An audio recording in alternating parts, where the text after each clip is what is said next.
나는 왜 아직 결혼을 하지 못하고 혼자일까? 도대체 뭐가 문제인 걸까? 이런 생각 마음속에서 조용히 떠오를 때가 있습니다. 누구에게 말하긴 부담스럽고 그렇다고 모른 척하기엔 내 안에서 오래 머무르는 질문이지요. 살다 보면 주변 사람들은 제자리를 찾아가는데 나만 멈춰 있는 듯한 느낌이 들 때가 있습니다. 그럴 때 문득 혹시 전생의 업 때문인가? 하는 생각이 스쳐 지나가기도 합니다. 그러다 보면 괜히 마음을 스스로 탓하는 날도 생깁니다. 하지만 부처님 말씀에서 업은 누군가를 벌하기 위한 기록이 아닙니다. 지금의 마음을 비추어 보게 하는 거울일 뿐이지요. 그 거울은 잘못을 보여주려는 것이 아니라 내가 어떤 배움의 길 위에 서 있는지를 알려주는 빛입니다. 혼자라는 이 자리는 뒤처진 자리도 잘못 온 길도 아닙니다. 그저 나에게 필요한 속도로 흐르고 있는 인연일 뿐입니다. 이 영상이 마음의 작은 위로가 된다면 구독과 좋아요 그리고 알림 설정으로 오늘의 평안을 함께 나누어 주세요. 이제 부처님 말씀과 함께 그 마음의 거울을 천천히 들여다보려 합니다. 함께 이어가겠습니다. 첫 번째로, 혼자라는 삶을 바라볼 때 가장 먼저 해야 할 일은 업을 두려움의 언어로 받아들이지 않는 것입니다. 우리는 종종 업을 전생에 뭔가 잘못해서 지금 이런 거 아닐까 이렇게 오해하곤 합니다. 하지만 부처님께서는 업을 벌의 목록으로 설명하지 않으셨습니다. 업은 마음이 지어낸 흐름, 그리고 그 흐름이 만들어내는 결과일 뿐입니다. 부처님 말씀에는 이렇게 남아 있습니다.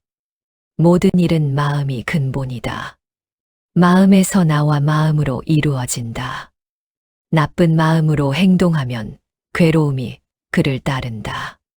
이 말씀은 업을 설명하는 가장 간단하면서도 정확한 가르침입니다. 전생의 마음, 지금의 마음, 앞으로의 마음이 모두 인연의 흐름을 이루며 지금의 삶을 만들어 간다는 뜻이지요. 그러니 혼자라는 현실도 어딘가에서 잘못했다는 신호가 아닙니다. 그보다는 마음이 어떤 방향으로 흘러왔는지를 비추어 보는 과정에 가깝습니다. 여기서 조금 더 깊이 들어가 보겠습니다. 부처님께서는 팔정도를 통해 올바른 삶의 방향을 제시하셨습니다. 그 중에서도 정견, 즉 올바른 견해는 모든 것의 시작점입니다. 혼자인 삶을 바라보는 올바른 견해란 무엇일까요? 그것은 이 상황을 벌이나 결핍으로 보지 않고 지금 내 마음이 어떤 배움의 단계에 있는지를 있는 그대로 인정하는 것입니다. 우리는 살면서 수많은 조건들과 마주합니다. 어떤 때는 사람들과 쉽게 어울리고 관계가 자연스럽게 맺어지는 시기가 있습니다. 또 어떤 때는 혼자 있는 시간이 길어지고 누군가와 연결되는 것이 어렵게 느껴지는 시기도 있습니다. 이 모든 것은 업의 흐름 안에서 일어나는 자연스러운 현상입니다. 봄에 꽃이 피고 겨울에 나무가 잎을 떨구듯이 우리 삶에도 관계의 계절이 있습니다. 여러분도 이런 경험 있으실 겁니다.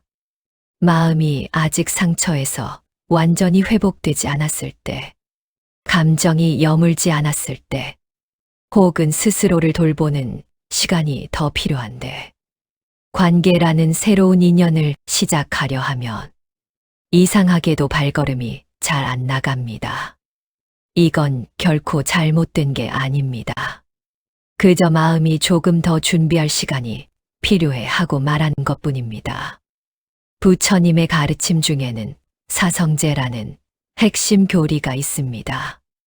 고통의 진리, 고통의 원인, 고통의 소멸, 그리고 고통을 소멸하는 방법. 혼자라는 상황을 고통으로 느낀다면 그 고통의 원인은 무엇일까요? 대부분의 경우 그것은 비교에서 옵니다. 남들은 다 짝이 있는데 나만 없다는 생각. 나이가 들수록 기회가 줄어든다는 불안. 혼자라는 것이 뭔가 부족함을 증명한다는 믿음. 하지만 이 모든 것은 우리 마음이 만들어낸 고통입니다. 혼자라는 상태 자체가 고통인 것이 아니라 그것을 바라보는 우리의 시선이 고통을 만들어냅니다. 그런데 우리는 그 신호를 내가 뭔가 부족해서 그렇다. 전생의 업 때문인가 보다. 이렇게 오해해 버립니다. 업을 탓의 언어로 쓰는 순간 현재의 나를 바라보는 눈이 너무 차가워지기 때문입니다. 부처님께서는 또한 이렇게 말씀하셨습니다. 과거에 얽매이지 말고 미래를 꿈꾸지도 말라. 과거는 이미 지나갔고 미래는 아직 오지 않았다. 오직 현재의 순간을 명료하게 관찰하라. 이 말씀은 혼자인 지금 이 순간을 어떻게 대해야 하는지 명확히 알려줍니다.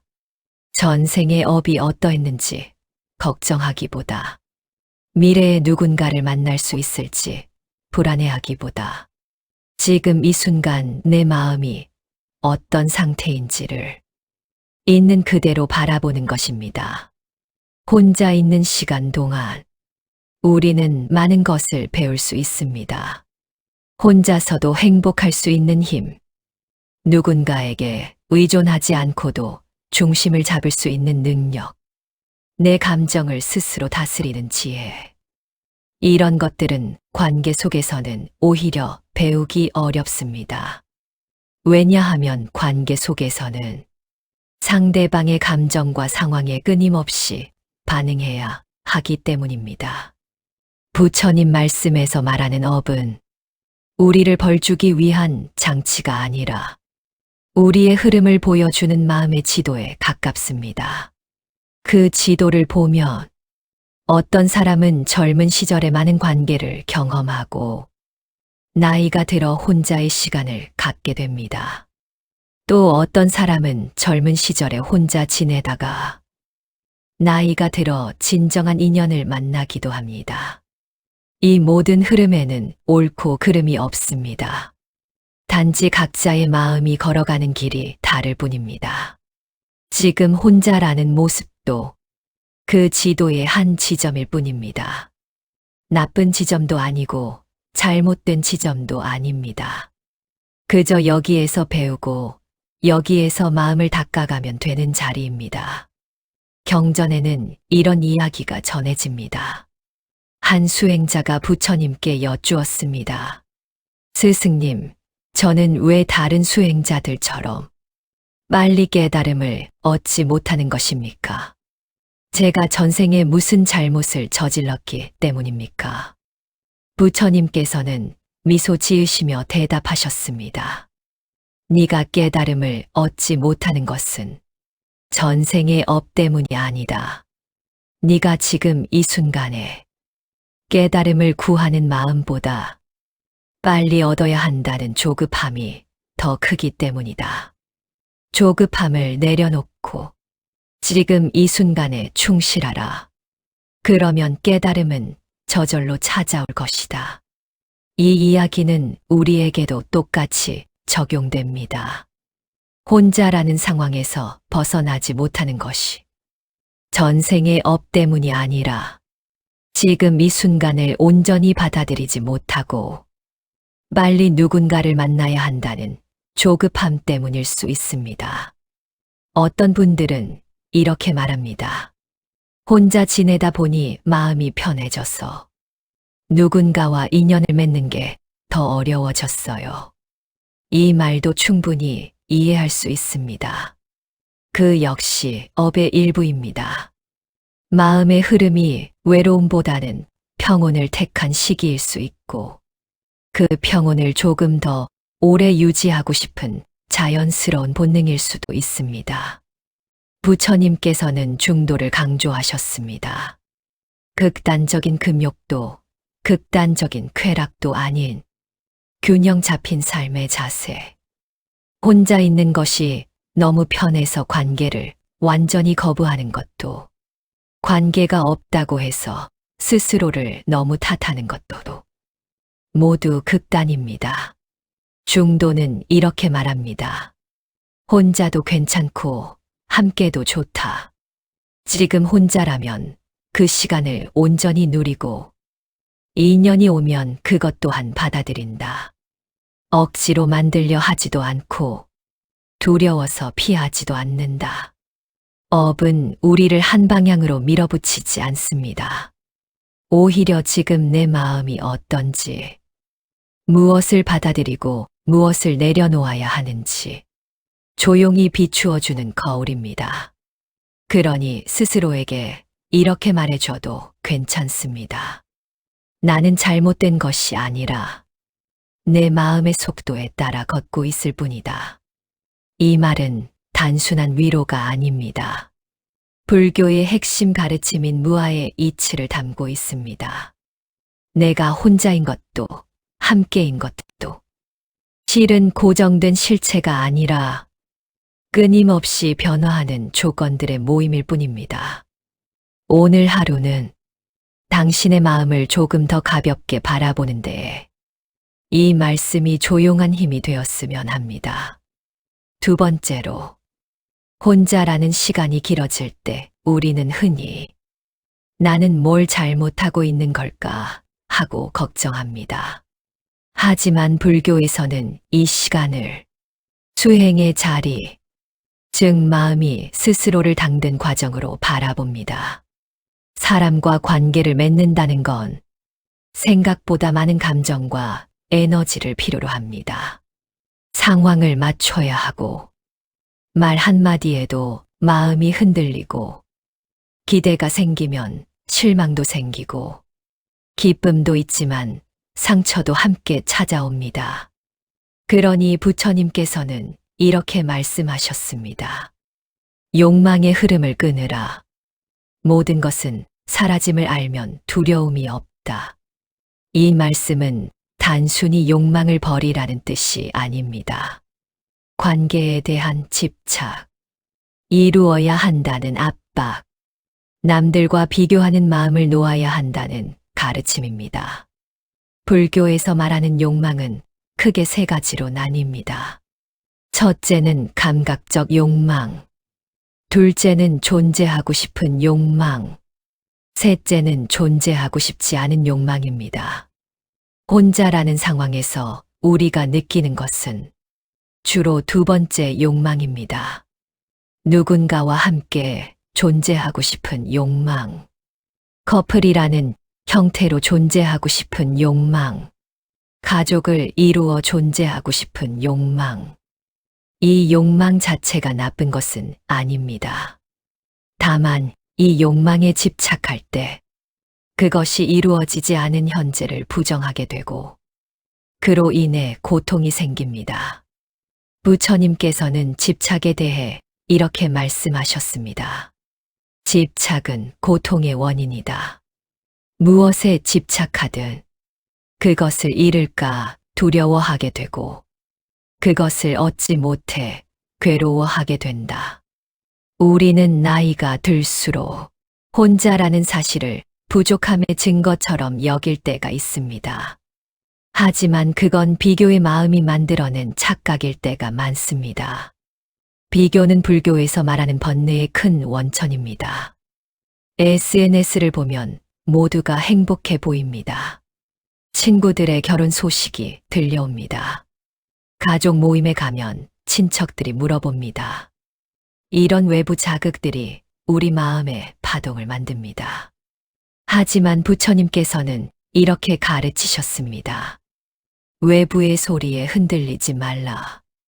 마치 바위가 바람에 흔들리지 않듯이 수행자는 비난과 칭찬에 흔들리지 않는다. 혼자의 시간은 비어있는 시간이 아니라 마음이 자기 자신으로 다시 돌아오는 시간입니다.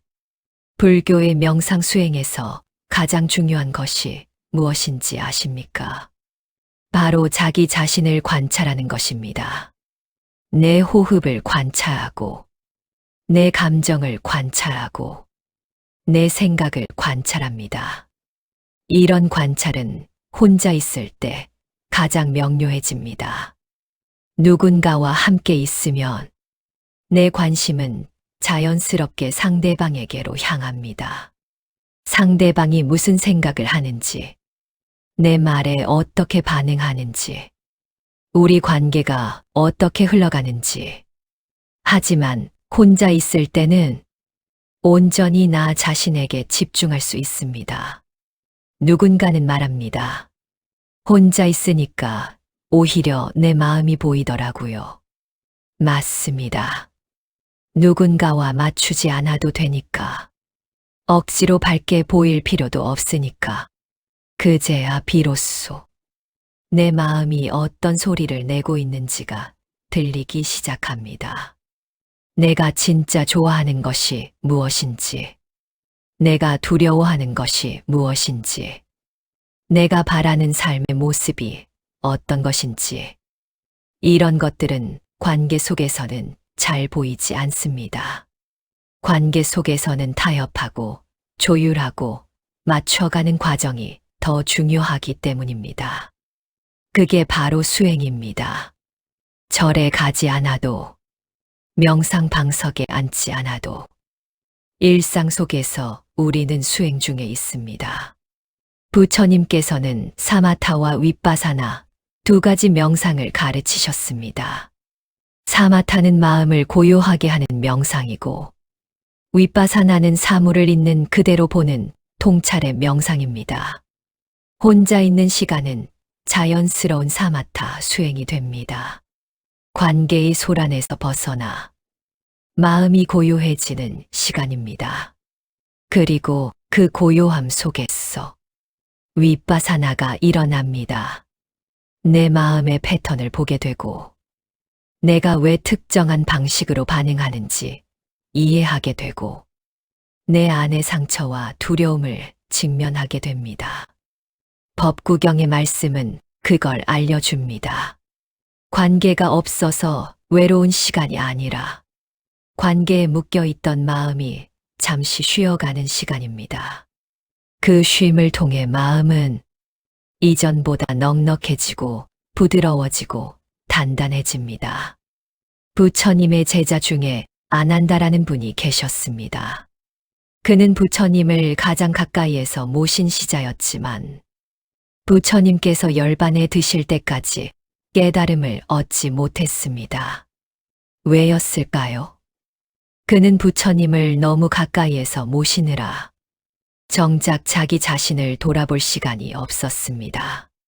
부처님께서 열반에 드신 후 혼자 남은 아난다는 비로소 자신의 수행에 집중할 수 있었고, 그제야 깨달음을 얻었습니다. 이 이야기는 우리에게 중요한 교훈을 줍니다. 관계가 항상 우리를 성장시키는 것은 아니라는 것. 때로는 혼자 있는 시간이 더 깊은 성장의 기회가 될 수 있다는 것입니다. 혼자 있으면서 우리는 많은 것을 배웁니다. 외로움을 견디는 법, 혼자서도 기쁨을 찾는 법, 스스로를 위로하는 법, 자기 자신과 친구가 되는 법. 이런 능력들은 나중에 누군가를 만났을 때 더 건강한 관계를 만드는 밑바탕이 됩니다. 자기 자신과 편안하지 못한 사람은 타인과도 편안한 관계를 맺기 어렵습니다. 그리고 놀랍게도 마음이 이렇게 고요해지면 인연도 그에 맞게 바뀌기 시작합니다. 급하게 붙잡지 않아도 내 마음과 조화되는 인연들이 천천히 그러나 분명하게 다가옵니다. 부처님께서는 인연법을 설하시면서 이렇게 말씀하셨습니다. 이것이 있으면 저것이 있고, 이것이 생기면 저것이 생긴다. 이것이 없으면 저것이 없고, 이것이 사라지면 저것이 사라진다. 이 법칙은 관계에도 적용됩니다. 내 마음이 준비되면 인연이 생기고, 내 마음이 준비되지 않으면 인연도 오지 않습니다. 혼자라는 시간은 내 마음을 준비시키는 시간입니다. 급하게 끝내야 할 시간이 아니라 충분히 누려야 할 소중한 시간입니다. 그러니 혹시라도 혼자라서 초라하다. 나는 무엇이 잘못된 걸까? 이렇게 마음을 흘리지 않으셨으면 합니다. 혼자의 시간은 결핍이 아니라 마음이 스스로를 회복하는 기간입니다. 또한 새로운 인연을 위해 내면이 준비되는 아주 중요한 시기이기도 합니다. 선불교의 한 스님께서 이런 말씀을 하셨습니다. 산은 산이고 물은 물이다. 산은 산이 아니고 물은 물이 아니다. 산은 산이고 물은 물이다. 이 세 단계는 깨달음의 과정을 나타냅니다. 처음에는 모든 것을 있는 그대로 봅니다. 그 다음에는 모든 것의 본질을 탐구하며 혼란스러워합니다. 마지막에는 다시 있는 그대로를 보지만 이전과는 다른 깊이로 이해합니다. 혼자라는 상황도 마찬가지입니다. 처음에는 그냥 혼자입니다. 그 다음에는 혼자라는 것에 온갖 의미를 부여하며 고민합니다. 마지막에는 다시 그냥 혼자이지만 그 혼자가 부족함이 아니라 완전함임을 알게 됩니다. 지금 혼자라는 사실은 누군가보다 늦었기 때문도 아니고 전생에 벌을 받는 것도 아니며 잘못해서 찾아온 결과도 아닙니다. 그저 삶이 이 시간을 먼저 건너라 하고 조용히 이끌고 있는 것뿐입니다. 세 번째로, 앞으로의 인연은 언제 올까를 걱정하기보다 지금 내 마음이 어떤 모습인지를 돌아보는 데서 시작됩니다. 많은 분들이 이렇게 말씀하십니다. 이제라도 누군가를 만나고 싶긴 한데 막상 마음이 잘 안 열려요. 예전보다 더 조심스러워진 것 같아요. 이건 부정적인 변화가 아닙니다. 마음이 조용히 자기 자리를 정비하고 있는 과정입니다. 부처님께서는 이렇게 말씀하셨습니다. 맑고 순수한 마음으로 행동하면 그 마음을 따라 즐거움이 온다. 즉, 미래의 인연은 마음이 준비되는 만큼 도착하고 마음이 흐트러져 있으면 인연도 흐트러집니다. 혼자인 시간이 길어졌다면 그건 지금 내 마음이 조금 더 다듬어지기를 바라고 있다는 뜻일 수도 있습니다. 불교에서는 선업과 악업에 대해 말합니다. 하지만 많은 사람들이 오해하는 것이 있습니다. 선업은 좋은 일이 일어나는 것이고 악업은 나쁜 일이 일어나는 것이라고 생각합니다. 하지만 부처님의 가르침은 조금 다릅니다. 선업은 마음을 맑게 하는 행위이고 악업은 마음을 흐리게 하는 행위입니다. 그리고 그 마음의 상태에 따라 우리가 끌어당기는 인연도 달라집니다. 우리는 살아오면서 수많은 감정의 흔적을 남깁니다. 좋았던 기억도 있고 말하지 못한 상처도 있고 돌아보면 아직도 마음 한가운데 남아있는 일도 있습니다. 이런 흔적들을 불교에서는 업의 씨앗, 업종자라고 부릅니다. 이 씨앗들은 우리 의식 깊은 곳에 저장되어 있다가 적절한 조건이 갖춰지면 싹을 틔웁니다. 만약 과거의 상처가 아직 치유되지 않은 상태라면 그 상처의 씨앗이 새로운 관계에서 다시 싹을 틔울 수 있습니다. 비슷한 상황이 오면 과거의 고통을 다시 느끼게 되고 그로 인해 관계가 어려워집니다. 관계는 그 흔적 위로 새로운 감정이 들어오는 일입니다. 그러니 마음이 정돈되지 않은 상태에서 새로운 인연을 억지로 붙잡으려고 하면 더 금방 지치고 더 쉽게 흔들립니다. 부처님께서는 마음의 정화에 대해 강조하셨습니다. 악을 짓지 말고 선을 행하며 스스로 마음을 깨끗이 하라. 이것이 모든 부처님의 가르침이다. 이 말씀에서 중요한 것은 마지막 구절입니다. 스스로 마음을 깨끗이 하라. 다른 누구도 우리 마음을 대신 깨끗이 해줄 수 없습니다. 인연을 만난다고 해서 자동으로 마음이 치유되지 않습니다. 오히려 상처받은 마음으로 인연을 맺으면 그 인연을 통해 더 큰 상처를 받을 수도 있습니다. 그래서 혼자인 이 시간이 중요합니다. 이 시간은 마음을 정화하는 시간입니다. 과거의 상처를 돌아보고 용서하고 내려놓는 시간입니다. 부처님 말씀의 핵심은 단순합니다. 마음이 고요하면 인연도 고요하게 온다.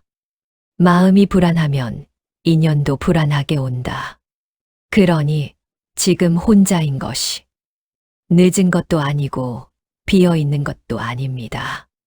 오히려 미래의 인연을 위해 마음이 조용히 숨을 고르고 있는 순간입니다. 티베트 불교의 한 라마께서 이런 말씀을 하셨습니다. 진정한 사랑은 두 개의 완전한 원이 만나 하나의 큰 원을 이루는 것이 아니다. 두 개의 반쪽이 만나 하나가 되는 것도 아니다. 각자가 온전한 원으로서 서로를 존중하며 함께 걷는 것이다. 이 말은 깊은 의미를 담고 있습니다. 혼자일 때 온전한 원이 되지 못하면 누군가를 만나도 온전한 관계를 만들 수 없다는 뜻입니다. 혼자 있는 동안 우리는 스스로 온전한 원이 되는 연습을 합니다. 누군가가 없어도 행복할 수 있는 마음, 누군가에게 의존하지 않아도 중심을 잡을 수 있는 힘, 혼자서도 삶을 의미 있게 만들어갈 수 있는 능력, 이런 것들을 갖춘 사람만이 진정으로 건강한 관계를 맺을 수 있습니다. 어떤 분들은 이렇게 말합니다. 요즘은 예전처럼 누군가에게 쉽게 마음이 안 가요. 그럴 수 있습니다. 그건 나쁜 것이 아니라 단지 마음이 더 정확한 인연을 기다리고 있는 것뿐입니다. 젊었을 때는 누구에게나 쉽게 마음이 갔습니다. 외로움을 달래기 위해서든, 호기심 때문이든, 주변의 압박 때문이든, 다양한 이유로 관계를 시작했습니다. 하지만 나이가 들고 경험이 쌓이면서 우리는 알게 됩니다. 모든 인연이 다 좋은 인연은 아니라는 것을. 어떤 인연은 우리를 성장시키지만 어떤 인연은 우리를 소진시킵니다. 그래서 마음이 더 신중해지는 것입니다. 이것은 성장의 표시입니다. 마음이 더 지혜로워졌다는 증거입니다. 혼자 있는 동안 마음을 돌보고 내가 원하는 삶을 정리하고 감정의 무게를 내려놓으면 삶은 자연스럽게 그에 맞는 인연을 불러옵니다. 급하게 오지 않기 때문에 더 안전하고 천천히 오기 때문에 더 오래 가고 조용히 다가오기 때문에 더 깊어집니다. 부처님께서는 연기법을 통해 모든 것이 조건에 따라 일어난다고 가르치셨습니다. 꽃이 피려면 씨앗도 있어야 하고 흙도 있어야 하고 물도 있어야 하고 햇빛도 있어야 하고 적절한 온도도 있어야 합니다. 인연도 마찬가지입니다. 내 마음이라는 씨앗, 상대방이라는 씨앗, 적절한 시간과 장소, 서로를 이해할 수 있는 성숙도, 이 모든 조건이 갖춰져야 합니다. 조건이 갖춰지지 않으면 아무리 애를 써도 인연은 이루어지지 않습니다. 반대로 조건이 갖춰지면 애쓰지 않아도 인연은 자연스럽게 맺어집니다. 그리고 무엇보다 중요한 건 인연은 필수 과목이 아니라는 부처님의 가르침입니다. 누군가와 함께하는 삶도 좋고 혼자로도 충분히 아름답고 귀합니다. 그 두 가지는 결코 우열이 있는 선택이 아닙니다. 부처님 당시에도 많은 제자들이 있었습니다. 어떤 제자는 가족을 이루고 살았고, 어떤 제자는 혼자 수행의 길을 걸었습니다. 부처님께서는 어느 쪽이 더 낫다고 말씀하지 않으셨습니다. 중요한 것은 형태가 아니라 그 형태 안에서 얼마나 깨어 있는가입니다. 결혼했다고 해서 자동으로 행복한 것도 아니고, 혼자라고 해서 자동으로 불행한 것도 아닙니다. 행복은 외부 조건이 아니라 내면의 상태에서 나옵니다. 그러나 만약 누군가를 다시 만나고 싶은 마음이 있다면 그 시작은 언제 올까가 아니라 지금 내 마음을 어떻게 가꾸고 있는가에서 출발합니다. 매일 조금씩 마음을 돌보는 작은 실천들이 있습니다. 아침에 일어나 감사한 마음으로 하루를 시작하기. 화가 날 때 잠시 멈추고 호흡 관찰하기. 자기 전에 오늘 하루를 돌아보며 반성하기. 타인에게 친절하게 대하기. 자신에게도 친절하게 대하기. 이런 작은 실천들이 쌓이면 마음은 점점 맑아집니다. 그리고 맑은 마음은 맑은 인연을 끌어당깁니다. 부처님 말씀처럼 맑은 마음, 안정된 마음을 유지하려는 작은 실천들이 앞으로의 인연을 더욱 밝게 비추어 줄 것입니다. 그러니 조급해하지 마세요. 마음이 준비되면 인연은 자연스럽게 찾아옵니다. 그때까지 이 혼자의 시간을 충분히 누리세요. 이 시간은 낭비가 아니라 투자입니다. 미래에 더 건강하고 아름다운 관계를 위한 준비 시간입니다. 그리고 기억하세요. 당신은 잘못되지 않았습니다. 당신의 인연은 늦은 것이 아니라 단지 당신만의 속도로 오고 있을 뿐입니다. 오늘 우리는 혼자라는 삶을 전생의 업으로 두려워하기보다 그 업이 지금의 마음을 어떻게 비추고 있는지를 천천히 들여다보는 시간을 함께 걸어왔습니다. 어쩌면 오랫동안 스스로에게 가장 많이 던졌던 질문이었을지도 모릅니다. 나는 왜 아직 혼자일까? 내가 뭘 잘못해서 이런 걸까? 그 물음은 때때로 마음을 무겁게 했고 스스로를 탓하게 만든 날도 있었을 것입니다. 하지만 부처님 말씀은 그 질문에 조용히 방향을 바꿔줍니다. 모든 일은 마음이 근본이다. 맑고 순수한 마음으로 행동하면 즐거움이 그를 따른다. 이 말씀을 되새겨보면 지금의 삶은 벌이 아니라 마음이 걸어온 길의 흐름입니다. 그리고 그 흐름은 언제든 바뀔 수 있는 살아있는 인연입니다. 혼자인 시간이 길었다면 그건 잘못 때문이 아니라 마음이 스스로를 정비하고 있었기 때문일 수 있습니다.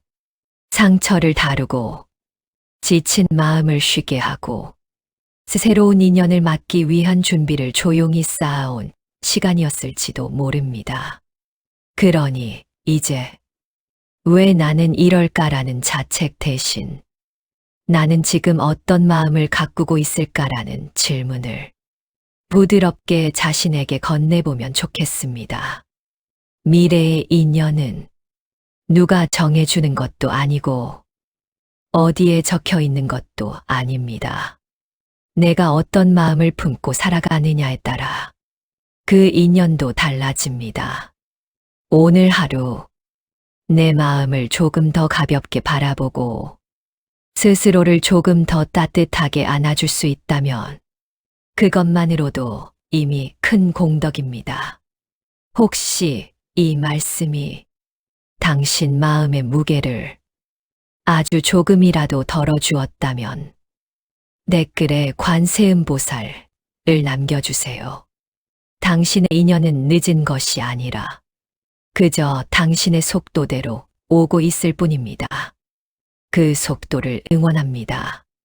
오늘 말씀을 들으시며 마음 한켠이 조금이라도 가벼워지셨다면 댓글에 관세음보살이라 남겨주세요.